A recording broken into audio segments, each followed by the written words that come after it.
I missed you. Hey, everybody.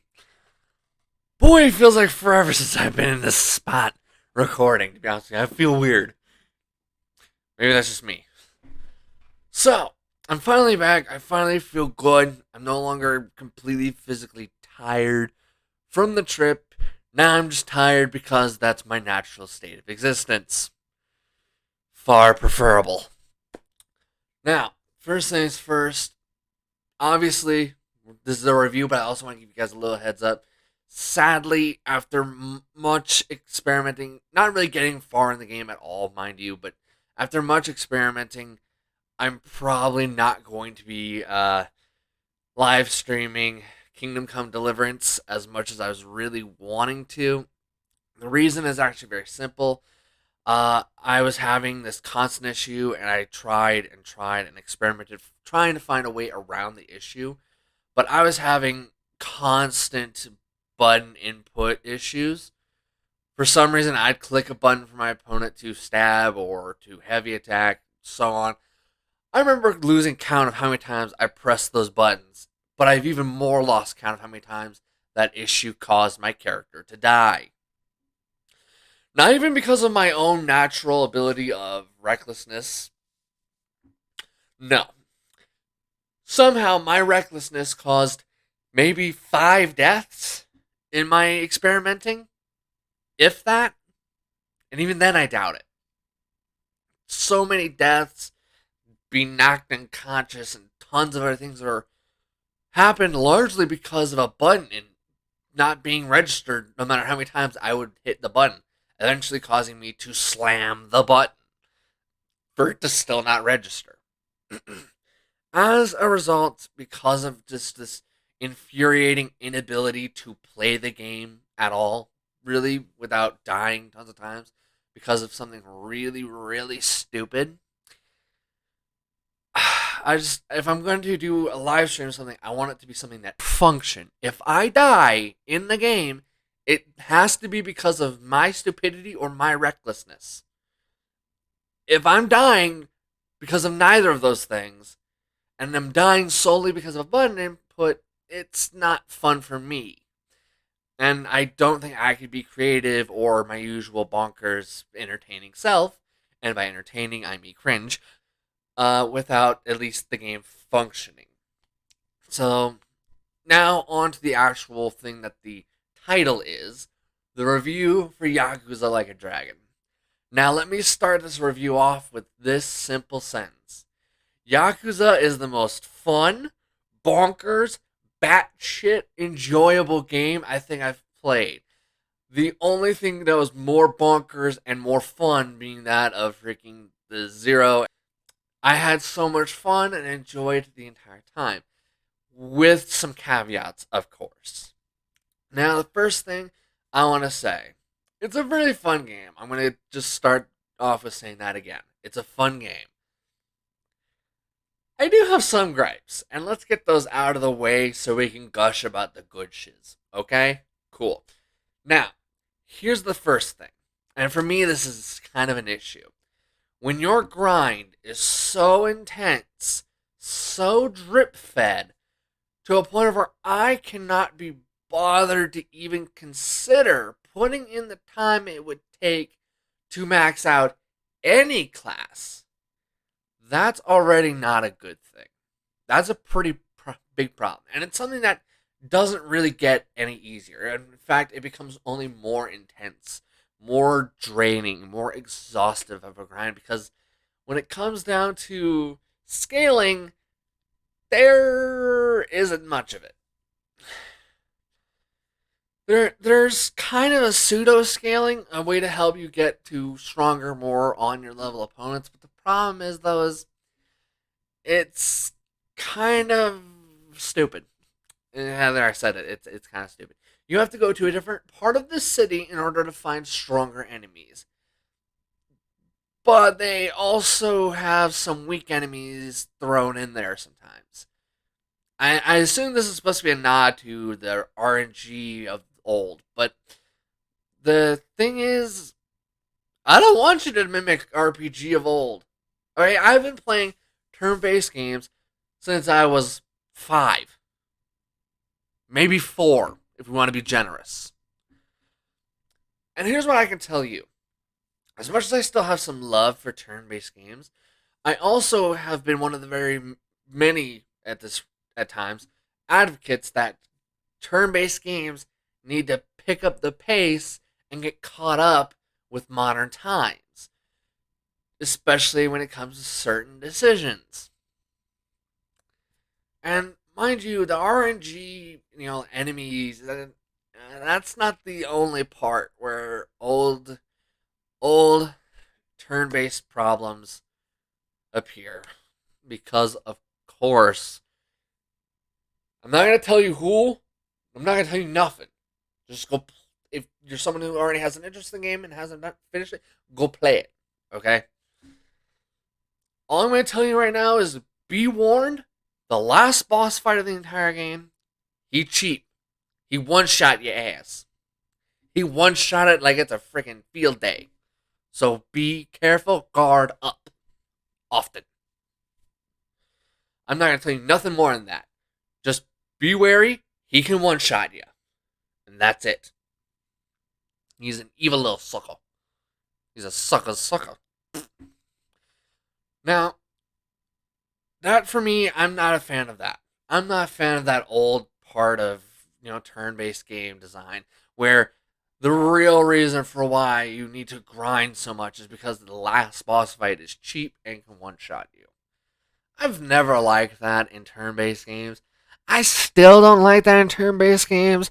I wonder why that's still in some turn-based games. Why? Here's another thing. Alright? Now that we've gotten that warning slash, to me, biggest problem of the game out of the way, we have to slide into an even bigger problem. The thing that keeps me from even being willing to play the end game content. In order to play the end game content, so you can go and deal with countless one-shot affairs, you have to, and I'm not joking you, max every single class.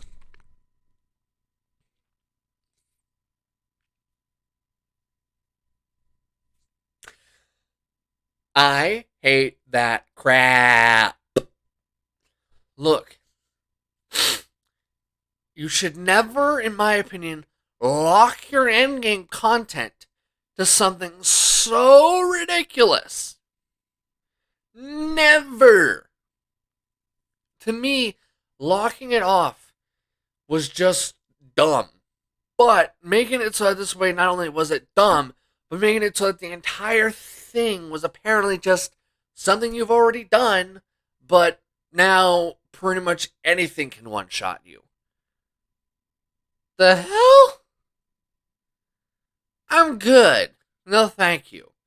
I did not touch at all the endgame content. No one can pay me to touch that endgame content.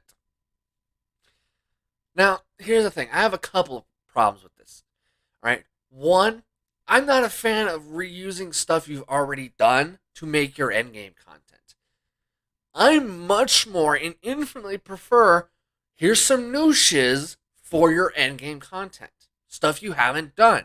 To me, repeating an area I've already been, but now it's freaking 6 times harder, that's not fun to me. That doesn't sound interesting to me. That doesn't sound compelling to me. That sounds like stupid hell that I'd be putting myself through for nothing. That's what the end game is. It's go to an area you've already done.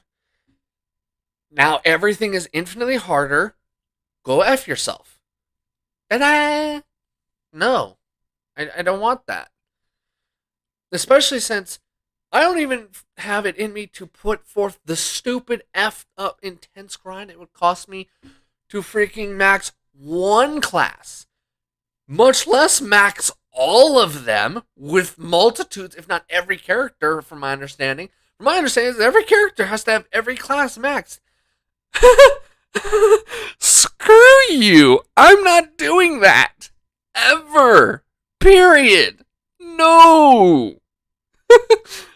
Now that we've gotten those big problems, Ali. What's there to gush about? Well, there's actually quite a good bit. First things first. We'll go over a couple dicey things. Some things that aren't necessarily good or bad. They just kind of are there. Karaoke. How is karaoke here? Well, it's okay. Play the Japanese one because that one, the voice actors for the Japanese version apparently can actually sing, or they did some sound editing that made it so they seemed like they could sing in the Japanese version. In the English version, as much as I love hearing the voice actor who played Gaius as the main character, I love that. The big catch here is that the homie doesn't sing very well. He's not bad at it. Okay, let me make that clear. He's not bad at it. He's just not that good at it, as opposed to the Japanese one where it's pretty good singing. Not an angel singing, but pretty good. Now that we got that out of the way too, let's talk about how its selection is kind of minimalist. I think there's like what 12 songs or something like that at most, and it kind of wish it was more, especially since the karaoke was really fun. Weird, but fun. Um, I love the overall fleshed out number of mini games. I like that. I love that. Now, they some of them are a little screwy though on the way they feel. Uh, but you can get a handle on them if you put enough time in. So I'm not gonna harp on that one too much. Now we can move on to the good stuff. First things first. Let's talk about the writing for it. Once again, when it comes to writing, they pretty much nailed it right out of the park. Honestly, I loved the whole thing when it comes to its writing. Although there are some small parts here or there where I was like, okay, can we speed up a little? Can we speed up just a little bit? But other than that, I was still having so much fun that I didn't mind it as much as I would in other games. I will say the next thing is how best to put this. Character development is something that they kind of got a little bit of a mixed bag here. Character development for the main character is okay, just okay. Not record breaking. It doesn't surpass any of the character building done in past games, but it's good enough to get the job done. Character development for the other characters, though, it's kind of a mixed bag, if I'm honest. A pretty mixed bag. Some characters, by the end of the game, seem to have been fleshed out and developed really well. Some feel a little rushed, but that's not entirely their fault. They did enter the game late. Very late. And then there's some where I'm just like, why? What was. Why? How did this help advance? How did this help you improve as a person, please? What? I don't. I don't follow. Well, we talked about character building, combat, or as I call it, take your weapon and beat them in death. Here's the thing: I actually love combat. I think that's probably my ironically my favorite. Even though I don't like the grind, I do love the combat. The combat's really fun. Weapons are really different, and I like it. I think probably my what wound up being my favorites were probably the musician, the I'm sorry, I found it funny and fun to beat people over the head with a guitar for some reason. I don't know why, but it was hilarious. Fortune teller was a weird one that I wasn't really sure how I felt about. Really, uh, bodyguard was kind of neat, although comedic. Uh, I think though at the end, my overall just favorite out of the whole lot of them had to be a tie between dancer and Oh, what was that one called? I'm starting to forget it now. Darn it, that sucks. Uh,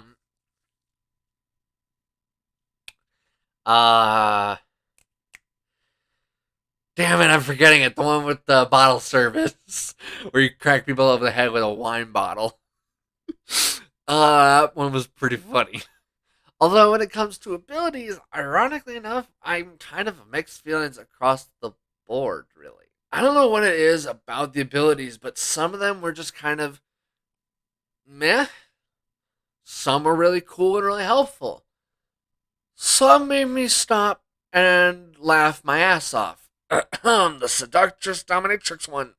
Oh, yikes. Funny as hell. I'm gonna be honest. Maybe it's just maybe it's not because I'm a pervert by nature. Maybe that's why I found the dominatrix skills so funny. Maybe that's it. Maybe some other people might not find them as funny as I do, but who knows? Um, I do like how, like I said, each weapon is relatively different. I'm not sure how I feel about the. I wish I could remember the name off the top of my head, but the dominatrix class. Instead of using like your typical whip, you're using mace. And I don't mean like the spray mace. I mean medieval esque mace.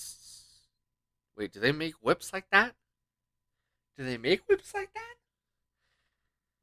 Huh. It Whether or not you're gonna find those abilities funny like I do, whether you're gonna get as much fun and joy out of cracking people with a bottle or a friggin' guitar or friggin' dance moves is gonna be entirely you probably. Some people might prefer, the more foreman or other stuff like that. Maybe. When it comes down to it, I've talked about the characters. I've talked about some of that stuff. Here's some of the stuff I wish they would have done better. They would have put more time into. And the first one of all is, ironically enough, something that actually my channel is known for talking about a few times. Quite a few times. Romance. To be honest with you, romancing characters, whether it's your mainline party or side characters, sucks. Why does it suck, you might be thinking? How does it suck, King? Well, the reason it sucks is because of these specific things.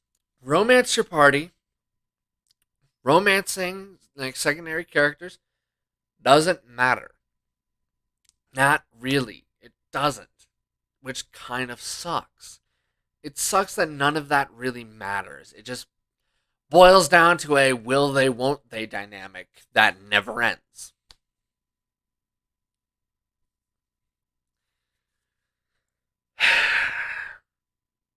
Okay. Let me spoil something for you guys here, okay? I don't like ending my games off with a will they, won't they thing, alright?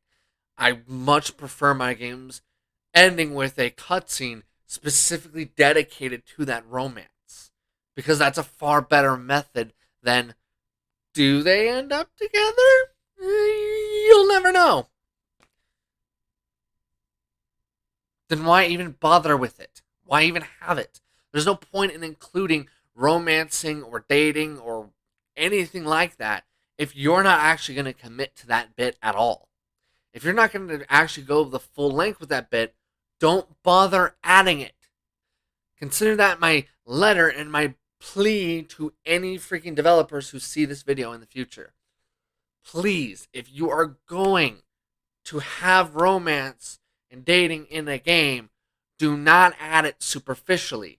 Go the full length. Make sure it's good. Okay? I want y'all to nail this shiz. Y'all have been effing this part up for too long. Okay?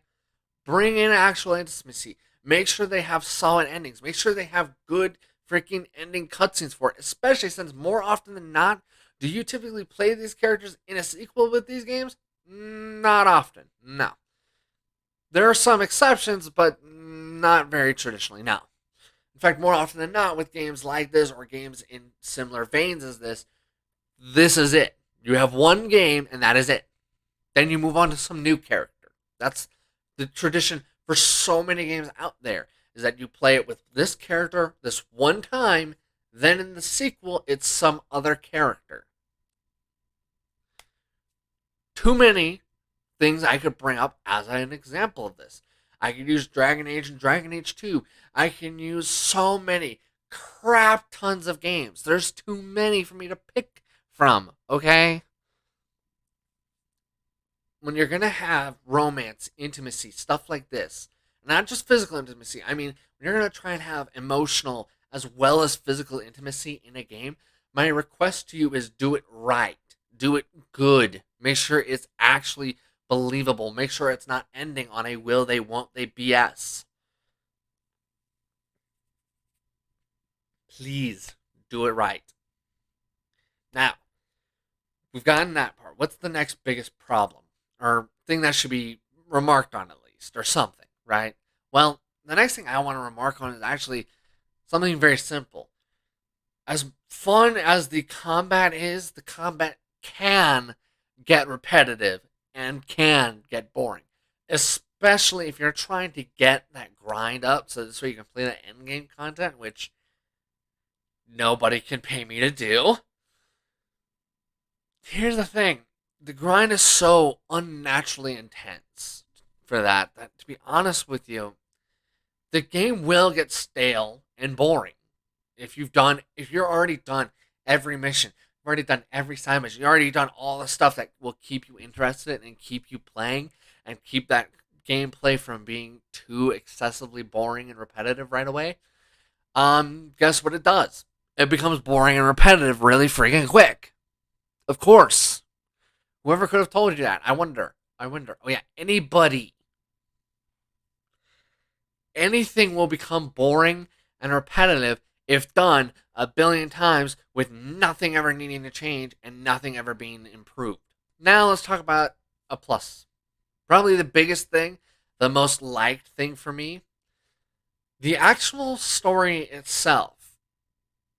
I know, I know. Most people, when they think Yakuza game, a lot of people just kind of jump to the weird stuff. But for me, I want to kind of look at the weird stuff and the non-weird stuff. When it comes down to just the baseline story, it's actually really damn good. I literally started tearing up in a couple of different sections. All right, I started like being like, "Nah, I'm good. I'm good. What you talking about? I'm good. You good? I'm good. Yeah, I'm good." I started kind of like losing my mind a little bit, like freaking, I'm good. I'm good. I wasn't good. Let's cut the crap. I wasn't good. I was tearing up. It was a really good, and then the ending, which decided, we made him almost tear up a couple times. Let's beat him while he down. Cry, motherfucker, cry. It was it was kind of like they were targeting my feels now. Now it was just like they were aiming to make me tear up. Which was, I mean, that was great, but at the same time, it was just like, why are you doing this, man? Why you do this?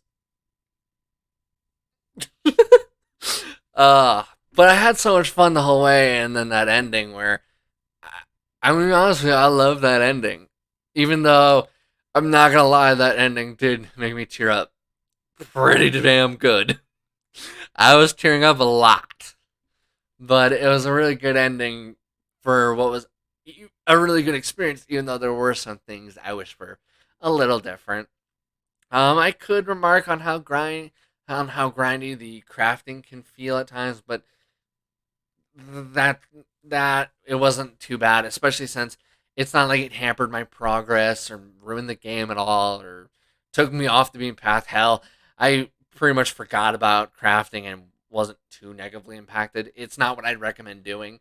If you want to get your full experience out of this game, you're gonna need to do crafting because that's the only way to get your weapons upgraded enough to help the grind for levels.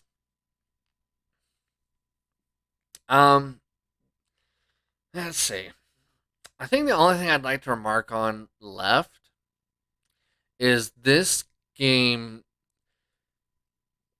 ends off in an interesting place. I am I'm not entirely sure how they're going to do another like new Yakuza game after this entirely. Um, I feel like they're gonna have to get really creative on how to figure out how to do that because the way they end the game, um, where do you go from here? Is the question that keeps popping up because I have no clue, and I've had a long amount of time to try and think of where they could go from here. I have no clue what their plan is now. I wouldn't say they necessarily painted themselves into a box, but they did make it so they're going to have a tad bit of a tricky time trying to figure out. And I guess maybe if you're. I mean, one thing they could do, I don't think they would. I'd appreciate the crap out of it. But maybe what they would go with is now you make your own Yakuza and you start basically as nobody. Maybe make it so we can rise to the top of a criminal organization, maybe. That'd be pretty dope. I'd love that. I've been wanting a game like that anyways, where I could start off as some low time criminal, and then all of a sudden now I am crime. I am crime itself. I'm crime personified. I love that shiz. That'd be great. Probably not gonna happen though. Sucks. I do hope that for their next game, whatever it may be, I do hope they improve the romances, make it less will they, won't they BS. I kind of want them to flesh it out, not condense it. Shocking, I know. Honestly, with all this being said and everything else, mind you, I think for me personally, this game winds up as an 8 out of 10. A really great game, and I do think it was tons of fun. I hope when it comes down to it that you all got at least a little bit of a smirk out of my weirdness, the stupid crap I do with my face or my voice. Hopefully, you find something to snicker at, make fun of. I know I'm making fun of me. It's pretty easy. I hope you guys will enjoy the next video, which shall be, yes, an opinion video. Oh joy, oh joy. I'm such a dork. Oh, I'll see you all next time, man.